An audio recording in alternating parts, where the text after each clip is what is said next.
আসসালামু আলাইকুম dear students, কেমন আছেন সবাই? আজকের এই ভিডিওতে আমরা ভোকাবুলারি নিয়ে ক্লাস করব ইনশাল্লাহ। এই ভোকাবুলারি এমনভাবে গঠন করা হয়েছে পিডিএফটা যে আপনাদের একবারে টোটালি আর টেনশন করা লাগবে না, কারণ 600টি ভোকাবুলারি নিয়ে আজকের পিডিএফ গঠিত এবং 12টি কমন টপিক, যে টপিকগুলো বারবার আসে এইগুলোর ক্যাটাগরি আলাদা আলাদা ভাগ করছি, যেমন person related, technology, place, food, তারপরে হচ্ছে আউটফিট, এগুলো আলাদা আলাদা ক্যাটাগরিতে ভাগ করছে এবং প্রতিটা ক্যাটাগরিকে আবার সাব ক্যাটাগরি দিয়ে ভাগ করছি। ইনশাল্লাহ আপনাদেরকে পিডিএফ যখন দিয়ে দিব, ফুল পিডিএফটা পেয়ে যাবেন আমার গ্রুপে জয়েন করে নিতে হবে এবং গ্রুপে আমি ইনশাল্লাহ দিয়ে দিব। সো গ্রুপে জয়েন করার জন্য ডেসক্রিপশন বক্স এবং কমেন্ট বক্সে আমার লিঙ্ক দেওয়া থাকবে গ্রুপের, ওই গ্রুপে জয়েন করে নেবেন ইনশাল্লাহ। তো কিভাবে আপনারা প্র্যাকটিস করতে হবে আমি দেখাচ্ছি আপনাদের।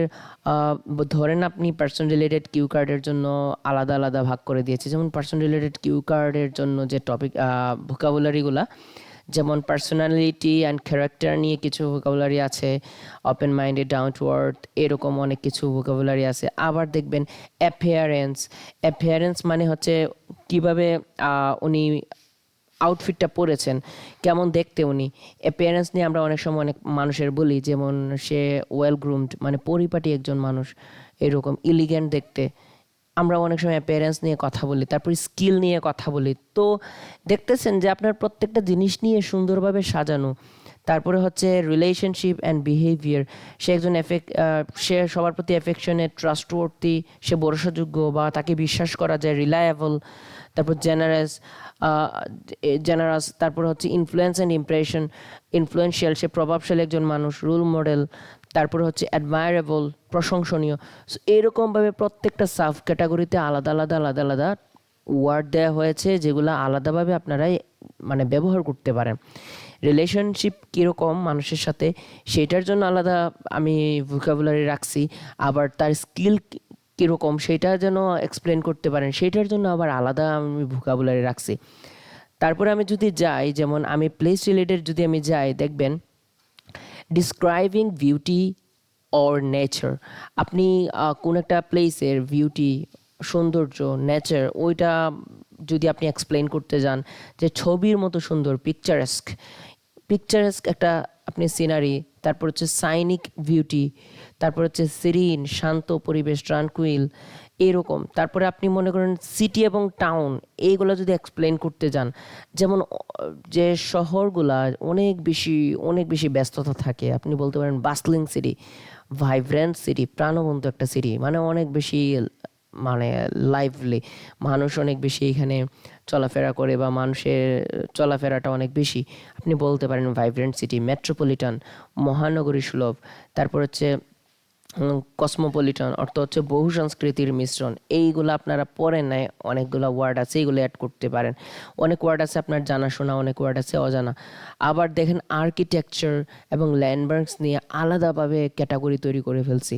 সো এরকম প্রত্যেকটা ক্যাটাগরি থেকে আপনারা করতে পারেন। এগুলো সাব ক্যাটাগরি, ক্যাটাগরিটা হচ্ছে প্লেস, সাব ক্যাটাগরি এগুলো প্রত্যেকটার জন্য আলাদা আলাদা সাব ক্যাটাগরি আপনাদের জন্য তৈরি করা। অ্যাটমসফিয়ার নিয়ে বলতে হলে, একটা প্লেস নিয়ে আপনি এক্সপ্লেন করতেছেন, দ্যাট মিন্স আপনার অ্যাটমসফিয়ার, এনভায়রনমেন্ট, তারপরে এটার ধরন, সব কিছু নিয়ে কথা বলতে হবে। যেমন এটা পিসফুল, ওয়েলকামিং একটা সিটি, তারপর হচ্ছে হসপিটেবল, অর্থ অতিথিয়তাপূর্ণ, মানুষ এখানে হসপিটালিটি অনেক বেশি মানুষের, এরকম বলবেন। তারপরে হচ্ছে আপনি মনে করেন এটা ট্যুরিজম নিয়ে কথা বলতেছেন, ট্যুরিস্ট ফ্রেন্ডলি একটা place.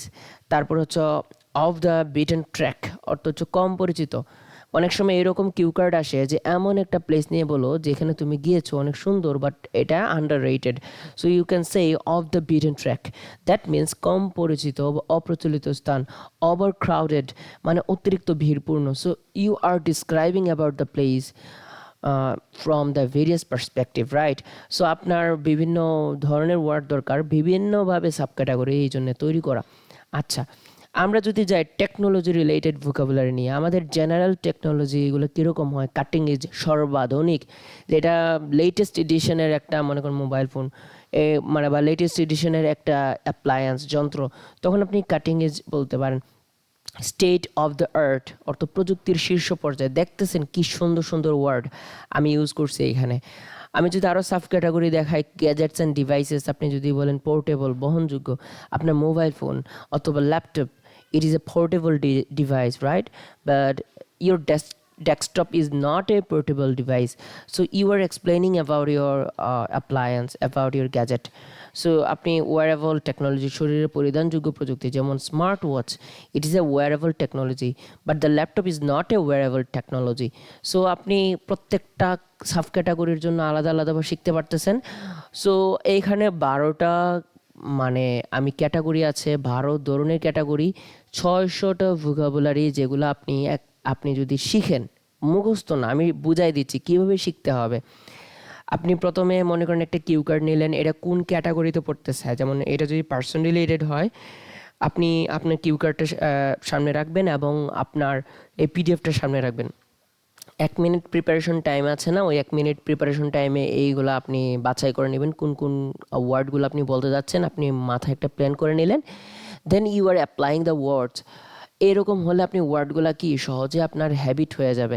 But if you memorise all the words, you can not apply all those words in your real exam. So try to practise it by applying in your real life, so it will be helpful for you. So এই জিনিসটা আমি বলতে চাচ্ছি, এইটা আসলে proper মানে vocabulary শেখার একটা মানে ওয়ে, যেটা সবাই ফলো করে না, সবাই মেমোরাইজ করে। আমার মতে অ্যাপ্লাই করে করে শেখাটা অনেক ইম্পর্ট্যান্ট। আপনি অ্যাপ্লাই করতেছেন বারবার, 5-6 বার এই ওয়ার্ডটা অ্যাপ্লাই করছেন, দ্যাট মিনস এই ওয়ার্ডটা আপনার মাথায় সেট হয়ে গেছে। সো এইরকম করলে পরবর্তী যখন আপনার এইরকম একটা কিউ কার্ড আসবে, আপনি তখন ইজিলি এটা অ্যাপ্লাই করতে পারবেন, ইজিলি এটা ইউজ করতে পারবেন। সো এই হলো আজকে ভোকাবুলারি নিয়ে আজকের ভিডিও। আমি আশা করছি এটা অনেক বেশি হেল্পফুল হবে আপনাদের জন্যে। আমি আর লম্বা করতে চাচ্ছি না। আমরা জানি যে ইউটিউবে অনেক লম্বা করলে সমস্যা হয়, ভিডিও মানে অনেক কম ওয়াচ আওয়ার হয়, মানে স্টুডেন্টরা দেখতে চায় না বেশি লম্বা হলে। সো এই পর্যন্তই থাকুক। পিডিএফটা পেতে হলে অবশ্যই এই ডেসক্রিপশন চেক করতে পারেন অথবা কমেন্ট সেকশন চেক করতে পারেন, ওইখানে আমার গ্রুপ আছে, গ্রুপে জয়েন হয়ে যান। আমি আজকে রাতে অথবা আগামীকালকে রাতের ভিতর আমি দিয়ে দিব, মানে আমি 24 ঘন্টা টাইম দিলাম, সবাই জয়েন হয়ে যান। আসসালামু আলাইকুম এভরিওয়ান, ভালো থাকবেন সবাই।